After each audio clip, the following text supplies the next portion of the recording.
Hi everybody, welcome to Community Review. This week we're talking about gateway games, not Tales. But the game that got me, and was the first game I ever played, not so much a game I ever played. I played Monopoly, I played Risk, things like that. I don't consider those gateway games. The game that really sucked me in and I wanted to learn more because I was so fascinated by things was none other than this game that I still have to this day, Panzer Blitz. Okay, for me, it just I loved the whole tanks aspect, the strategy aspect of it, and it was pretty easy to learn at a young age. I really loved this game. For me, this was the game that set everything apart and started the wheels in motion to, yeah, this mess back here. Now, of course, is my favorite part of the time. It's when I let you guys tell me what yours is. So why don't we take a look at all the wonderful work everybody did this week and look at what they thought their gateway game was. Hi everybody. This week Rob's asked us to say a little bit about the game that got us into gaming, and he also mentioned if we had any games that we used to get other people into gaming. So I'm going to start off with the gateway games, or games that I think are good gateway games. And I've got a few, and I'll go through them really quickly, so don't worry, I'm not going to be on for ages. But I'm probably going to keep looking down here. First up on the list, if you're looking for a good Ameritrash game, is Zombicide Black Plague. It's fantastic. It's cooperative. If you're into painting minis, I haven't painted mine, I'm sorry Rob. Not yet. If you're into painting minis, you're going to love it. Everyone will love it because you're working together. It's so simple, it's so quick. Second game. I absolutely love Matt Laycock. So, Pandemic. Again, I'm sorry, it's another cooperative game, but it's fantastic. I also really love Pandemic Legacy. We're kind of 4 months in, I think, at the moment. We meet kind of infrequently with that group. Absolutely brilliant game. Zooming around the globe, trying to sort out viruses and the such. Works really well, and it can be really difficult. I'd also recommend the two prior Matt Laycock ones, which are Forbidden Island, which is fantastic. And then if you want a really basic one, then Forbidden Desert, Forbidden Island. Sorry, I got it the wrong way around. Two cracking games, and also really inexpensive. Let's go to my next choice. Bit of worker placement now. Now, I love Lords of Waterdeep, and I think Lords of Waterdeep's a fantastic game. But for me, it's been kind of usurped by Champions of Midgard. Now, I know that Rob and family have really enjoyed playing this. And I think it's fantastic. People have said, yeah, it's kind of Lords of Waterdeep-ish. Actually, I kind of think it's the Viking love child of Lords of Waterdeep and Stone Age. Brilliant game. Really thematic, actually, as far as I'm concerned. You go to the runesmith with, give him wood, and he will produce a rune for you. You go and fight the troll. You go and fight various sea monsters and stuff. Absolutely brilliant. Really good game. Can't recommend it enough. Oh, look at that.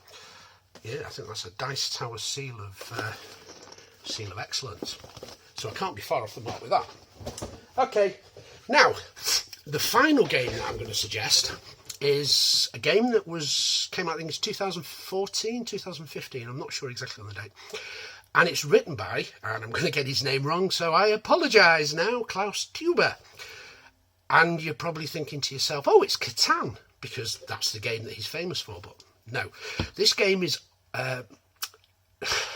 much maligned by a number of reviewers, and I can understand why gamers might not find it gamey enough.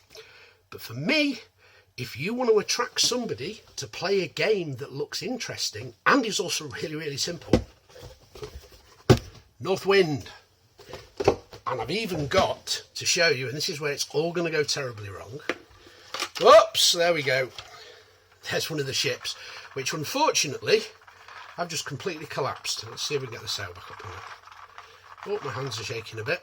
See, look, you lot have got me nervous. And just the aesthetic of the game, oops, the guy in the crow's nest isn't looking so healthy. Just the aesthetic of the game attracts people to the gaming table. And to be honest with you, although it's not the greatest game that's ever been made, it's actually pretty good fun. Really simple. Great for new gamers. Right, finally. That's all the ones that, and I could have gone on for hours about different ones that I would play with different people and little card games and loads of them. The game that got me back into gaming, or first got me into gaming, my gateway game, I'd be about 6 or 7 years old, and it's the last day of term at school. Basically on the last day of term, we could bring games in. And a friend of mine, Peter, brought this game in, and I had never seen a game like it. I'll be honest with you, I'm doing a Sam here, aren't I? I'm not showing you the game and giving a big intro, but go on, bear with me, I'll get there in the end. It arrived, we opened it up, we looked at the pieces. I had never seen anything like this. And it was, and I still have to this day, my 1972 copy of Escape from Colditz. And I know that Rob has been playing the new version recently, and I am so jealous. Oh my God, it's embarrassing. Look how old the board is. It's kind of just not been well stored. But essentially the same board that Rob was playing on. Absolutely fantastic. All these little wooden pieces that came with it. Little sheets, cheat sheets and crib sheets and stuff. The replica of, I don't know if you can see that, the Prisoner's Parcel Red Cross Order of St John's War Organisation, which has all the cards in. There were things that looked like official documentation, which basically gave you some of the background history of it. Absolutely brilliant. Well, it was brilliant when I first played it. It's got 1 or 2 problems with the rules, but hey, what can I say? We fudged our way through it. Now, apparently, and I have watched Rob do a live playthrough at least twice now, I think, so I think he must quite like Escape from Colditz, and they seem to have changed a few of the rules, which were always kind of a little bit ropey. But Escape from Colditz. So, if you fancy it, it's just been re-released, and I would thoroughly recommend, 1, watching Rob's playthrough, because it was brilliant to watch, and 2, maybe picking yourself up a copy. I think it's £40–50, which is, I don't know, $60. Anyway, thank you very much for watching. Sorry if this one was a bit of a longer one than usual, and I am just going to sail away. Thank you for watching. Hey, Mike here, and this week's topic was all about gateway games. And to me, my gateway game of choice is Pandemic. I think Pandemic is an excellent gateway game for a couple of reasons. 1, I think it gives great player interaction. I think it gives the players wanting to come back for more, and it introduces some great concepts that really highlight some of the best of the gaming industry. First topic there is about keeping the gamers engaged, and I think that is so important on a gateway game because you've got someone who's new, they're not used to playing games, and the last thing I really want to do is isolate them by playing a head-to-head game where they feel like they're in competition, but they're also struggling just to understand the rules and to get to know the players at the table. And Pandemic doesn't do that. Pandemic lets you interact with the other players, it lets you ask those questions, and there's no problem. If I want to know what the medic does, I can just ask, hey, what does the medic do again, and how does that work? It's okay. We're all on the same team. And I think that's great because not only are you learning how to play a great game, you're learning about the gamers. And I think that's an asset that a gateway game should highlight is the people. That's why we play face-to-face. And the other thing I think it's great is when you're done with the game, if you won the game, everybody's high-fiving and they're having a great time because, hey, we just beat the game. You talk about all the great moves that you made, and you look through the deck and you say, oh, man, if we had played a little bit longer, this would have happened. And then somebody immediately says, hey, there's a way we can make it harder. Let's try again. And you go right back into it. And then if you lose, first thing that happens is everyone's like, you know, when we flew over to Istanbul, we should have flown over to Tokyo. And you kind of go back and forth and you do what-if scenarios. And that happens for a couple minutes until somebody says, hey, we can play again. It's only an hour. And you immediately jump back into it. Any game that makes you want to play it again immediately thereafter, I think is a great gateway game because it's really highlighting, you know, the way why we play games, and that is to have fun with each other. And then again, it also Pandemic highlights all the good things I think about gaming. I think it shows you mechanisms that are going to say there's other things than roll and move, and there's other things out there than rolling dice to determine how well you do. Now, there is some randomness in Pandemic, which is fine. You got to have somebody to blame when you lose. But when you use the randomness, there is just enough that when me and the team win, we feel like we did something good. And when we lose, of course, we've got the deck to blame when we lost, right? So I think it's great. I think it's a great gateway game that not only highlights some of the great things that the gaming industry has to offer, but it also highlights the gamers themselves, which I think is sometimes difficult to do in more of a head-to-head game, because there's more, you're trying to outthink your opponents and stuff. And then I love games like that, and I think there's times for that, but I really love, for my gateway games, at the end of the night, I want everyone to be smiling and everyone to be having a great time, because they either all won together or we all lost together. All right? That was my idea. Let me know what you think, and I will catch you guys later. Thanks a lot.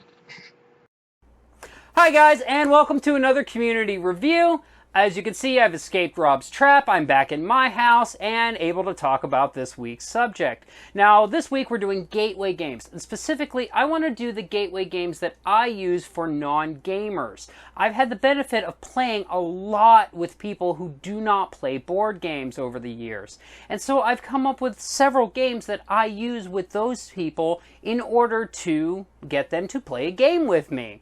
So, most notably, you're going to notice that things like King of Tokyo and Ticket to Ride are not going to be on my list. And I'm going to explain why at the end, and you'll understand it. But I'm going to get right into it, because this might go over a little, but I'm going to try to be quick. Now, the first game I've got is Metro. Now, some of you may know it, some of you may not. I use this as my game for tile laying. Now, you could go with Carcassonne, you could go with Suro, but I prefer this game because I can teach it in about 2 minutes. It's simple. It's a simple element of tile placement and route building, and there's nothing else to it. And honestly, I just love the game, which amps up my enthusiasm teaching it. Now, the next one's going to make you shudder. It makes me shudder sometimes, and that is Flux. Now, Flux gets a bad rep, and whether it's deserved or not is a different discussion. But the thing about Flux that's nice is you can teach it to anyone so quickly, and non-gamers really tend to love the freeformness of it. All you really need to teach them is play a card, or draw a card and play a card. And the nice thing is, if you want to try to get them to play some other game with you, you can line a Flux up to it. So if you want to try to get them to play a sci-fi game, start with Star Flux. A Lovecraft game, Cthulhu Flux. You can get them warmed up to the theme already in a simple card game. Now, the next two I have are ones I use for co-ops, and it's not Pandemic. I find Pandemic sometimes can actually be a little overwhelming for people who have never played board games. I use Forbidden Island, sometimes Forbidden Desert, but I find Forbidden Island better, and I use Elder Sign for something heavier. Forbidden Island is nice because it's dead simple. It introduces them to cooperative play. Now, its downside is it only plays 4, so if I have a larger group, I'm going to use Elder Sign. The nice thing about Elder Sign is I can be like, do you like Yahtzee? Then you might like this. So those two work out nicely for me. Now, the next one is something I added to my library in the last couple of years. I at first was not going to use it as a gateway game until I did one night, just with a group of people I literally just met, and that is Camel Up. And since then, I've used it a lot with non-gamers, and people love betting on things, which makes it great. It's so simple to teach it. It's just camels moving around. It's silly fun, and everyone loves it. So this one has been the biggest staple for non-gamers for me for the last couple years.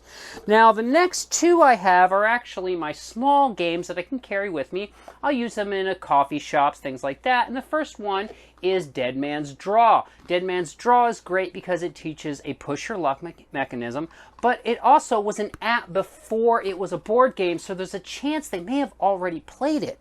The other one is Walk the Plank. It's a silly little game. You're trying to push other people's pirates off, but it also introduces programming mechanisms into board games, and that's awesome because it's silly, but you're learning something that you could then take to a Mechs versus Minions or a Robo Rally or something in that line with the programming aspect. So I keep this one around for that reason. Now, another game that I'm considering bringing into my small library, and I love the game, is Celestia. I'm not sure yet how well non-gamers will take to it, but it again has that push your luck mechanism, but the artwork is beautiful. So this one I'm currently giving a run as possibly for new gamers.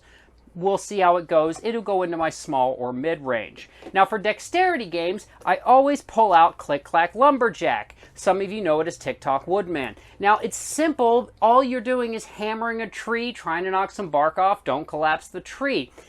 People who have played, say, Jenga before will already feel at home playing this. Now, I am considering bringing in Ice Cool as my new dexterity game, but for now, this one's great. It plays with children. It's great for family get-togethers, and any time that people don't want to feel like they're playing a board game, this is a great one for that.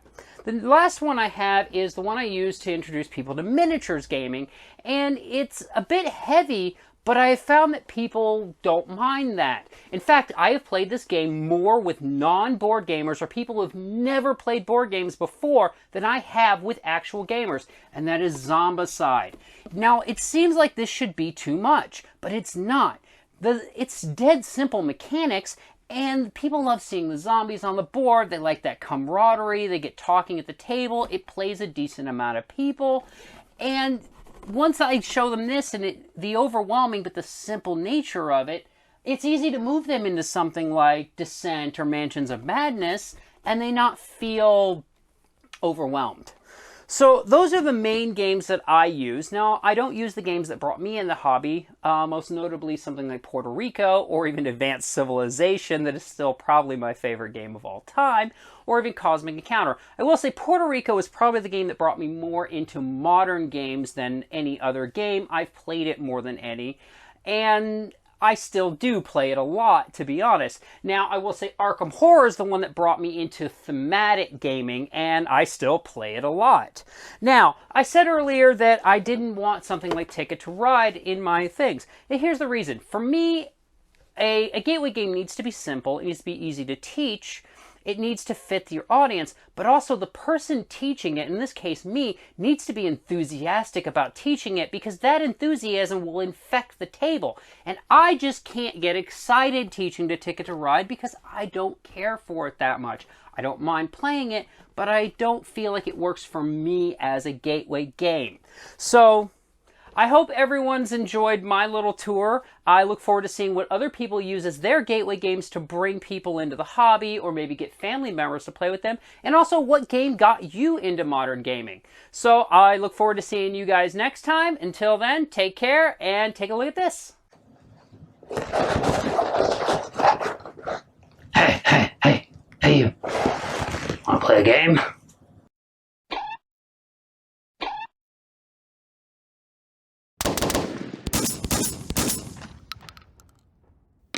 Hey everyone, it's your friend the Board Game Renegade here. Today I'm reviewing a game called Dragoon. Dragoon is a strategy game where...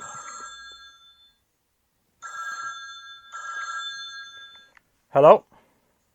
What's up, it's me, Mike. How are you, man? I'm good, man. Listen, I was thinking of stopping by today with Joe. Great, you guys want to play some board games? Sure, why not? See you later then. Alright, later, bye. Bye. Oh man, Mike and Jill are gonna stop by. I don't even think they play board games. Now I'm gonna have to look around and find some gateway games. Haha, here we go. Mansions of Madness 2nd edition. It's perfect. Oh no, no it's not. It's way too big, way too intimidating. I gotta find something else. Oh, here we go. How about Gold West? Fun game, but you know what? It's way too abstracted. Way too abstracted. I need something else. I gotta find something here. Let's see. Oh, The Walking Dead. Mike and Joe like The Walking Dead. Maybe we'll play this. Nah. Let's be honest. This game sucks. Oh man, I don't know if I could find the perfect gateway game. I would pick Dixit, but we don't have enough players for it to be fun. Battle Sheep is good, but they're not children. I really don't know what to do. Maybe I won't find a game. Maybe I won't find a perfect game. Maybe we'll just have to sit back and watch a movie or something. No, you know what? I can't give up. I gotta find something. Let's see, there's gotta be something here. Perfect! King of Tokyo. The perfect gateway game. It's like Yahtzee, but about big monsters fighting over a city.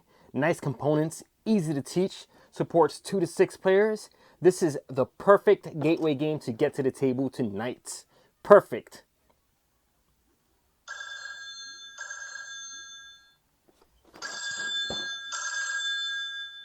Hey, what's up, Mike? Hey, Jerry, we're on our way. Do you mind if we bring our favorite game? It's a game called Twilight Imperium 3. Hello? Jerry? Hello? Hello? Hello?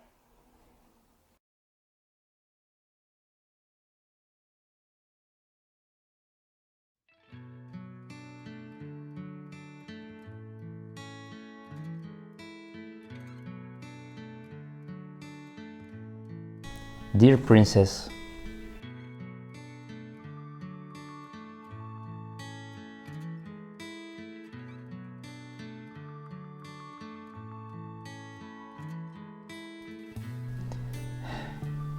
it has been many weeks since the priest advised me to write you this letter.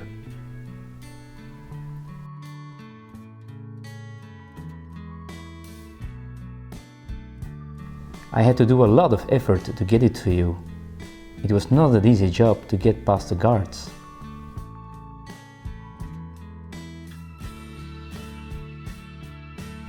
Luckily, I know one of the chambermaids who convinced the Baron to let me inside the castle walls.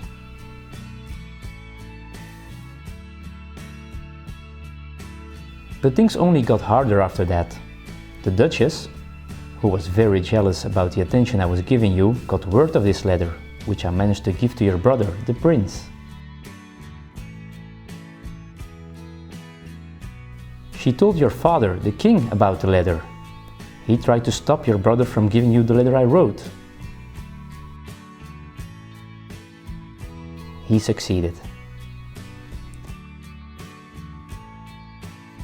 I hope this one will get to you.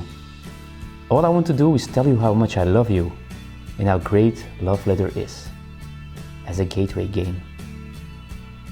With love.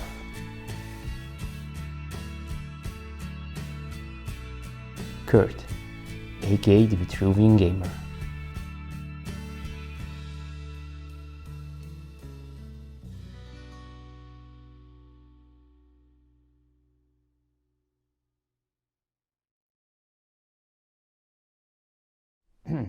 Hey Rob, hey everybody, well that's it. My favorite gateway game is Love Letter. This is a very small game, I believe only 16 cards in the game, and it's very easy to teach. So that's what makes it a great gateway game, because it's so easy to teach. Very simple rules, very straightforward gameplay, but actually really fun. And most people I taught it, they really loved it. Most of them even got their own copy of the game and are now playing more games, more modern board games, which is pretty awesome, and that is what the gateway game is all about. Throwing out the line and reeling them in. Yes, this is a great one. Now, some people might not like this theme of sending a letter to the princess. I can understand that. Well, maybe they like The Hobbit? Sure, no problem. Let's play Love Letter The Hobbit. It has a minor rule change, but in the end, it's just the same game, different team. They might like it more. Or do they like superheroes? Do they like Batman? Send your love letter to Batman. The theme doesn't make any sense, but still, this is a great game. And actually, the rules in this game, when you score points, when you guess right with the guard, well, it's not a card in this game, well, but it's awesome. This is way better. So, do they like Batman, Hobbit, plain love letter? There are even other themed love letters, but I only have these three.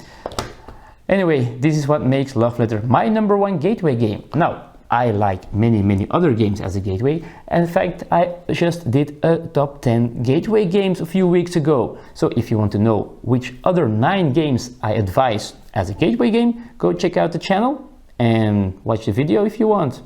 Anyway, thank you for watching this week's community review, and see you next time in a future filled with love. Bye-bye. Well, there you have it. I mean, it is a real pleasure to have everybody do those wonderful videos, and they're so well thought out. Thanks to Robert, Alan, of course, Kurt, Mike, and how can I not thank my good friend, the board game Renegade himself. And hey, if you guys get a chance, go check out his channel and subscribe to it. Him and Kurt, the Virtual Gamer, have a couple of the greatest underrated sites I've ever seen. They deserve your support. Go give them some subscriptions, join up, and I'm sure you're going to see more of them as time goes by on this week, because we have an open door and they can come on here anytime they want to promote whatever they want, because they're just good people and they do great things. All right, well, that's it for this week. Until next 2 weeks from now, where we'll come up with a kind of a unique kind of theme. We'll see what we can come up with. It won't be cats, that's for sure, right? Right. Until next time, I'm Rob Orrin. Have a great week.